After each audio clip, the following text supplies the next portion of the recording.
Siemens is proud to be partnered with TurbineOne and their FOD Dog in partnership with the OUSD R&E 5G initiative, whereby we can move large amounts of data in a rapid manner to effectively prevent FOD damage to aircraft and to save many man-hours of airmen looking for FOD on the flight lines.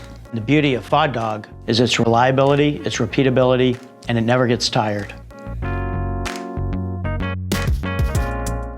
Foreign object debris, or FOD, is actually really dangerous. It can destroy an aircraft engine and even hurt people.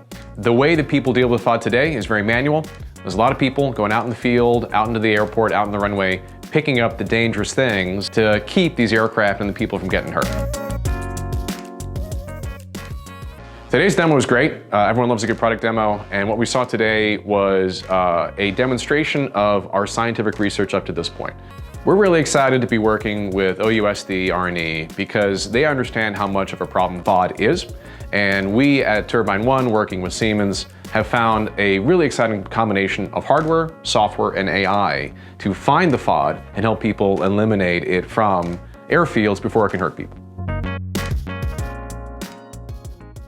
Okay, so the setup for the FOD Dog, you pull it out of its little housing and you take off the wheels and you insert a BB2590 military battery. This battery is just a lithium battery that gets installed into the base. You put the wheels back onto it and then it's ready to go for a good 12 hours or so. Once that's up and running, you put on the battery on top, which is the computer and sensing package battery. That allows for the 5G modems and all the different sensors to have a separate system from the motors themselves. Once that's all going, then the dog can be connected through the 5G cloud and controlled from places like it was today out in Israel and India. So future iterations, you won't actually have to take off the wheels. It'll have its own internal charging system and a docking station. So just like your Roomba at home, it will go home, plug itself in, start charging up, and then you never have to take the wheels off again. The top computing battery will also be charged with that same sensing stack. And if there's a case where you want it to be able to go for days and days on end, we can actually make the batteries hot swappable.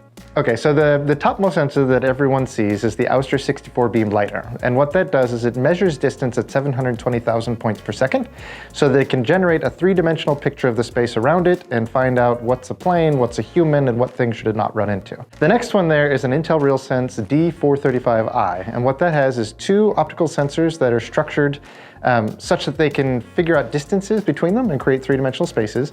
Then there's also a structured light projector. That's another kind of sensor that can be used to find FOD. It can also be used to see people and other vehicles. Then we have a laser line profilometry sensor. And the way that one works is it generates a laser line that goes out in front of it. Then it uses an event camera, and that lets us see very, very tiny things out on the runway.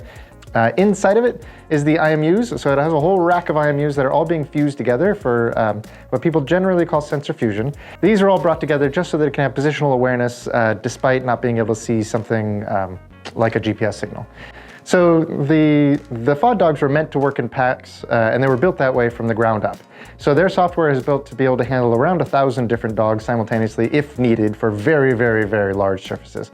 The dogs themselves, they know where each other are, and they also collaborate on which one should be hosting services so that the cloud isn't necessary, and if anything gets in the way, the dog will continue to operate autonomously even without a connection to some of the servers.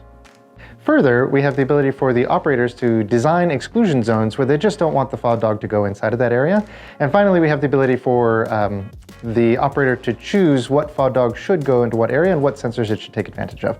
So given that this is an autonomous vehicle, it is emitting a ton of data. So like I said earlier, the LiDAR puts out 720,000 points per second. That data alone typically swamps your normal connections. With 5G, we can actually pipe that data and give people a real three-dimensional picture of the space around the dog itself. And that's just one sensor. We also have the cameras. We have 3 cameras on the front. We have a LiDAR underneath. We have IMUs, we have GPS, and we have even signal strength for various different areas. All of that data would swamp any normal connection. But with 5G, we can actually render that such that a person all the way across the planet can get a better sense of what the dog is doing and what it's seeing. Siemens' team of experts built a dedicated environment called the Visual FOD Dog application.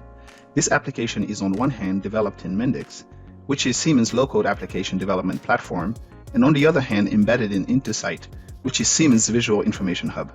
Let's see how it works. First, we set up the graphics with the virtual robots, and then connect to relevant sources of information. Now we're ready to define the area of interest, select the robot type, and create a scanning plan. Let's run a simulation of the scheduled route to validate the desired scanning. The application would graphically monitor the robot movement close to real time and display dynamic parameters from the robot. Finally, a detected FOD is shown at the location where it was found.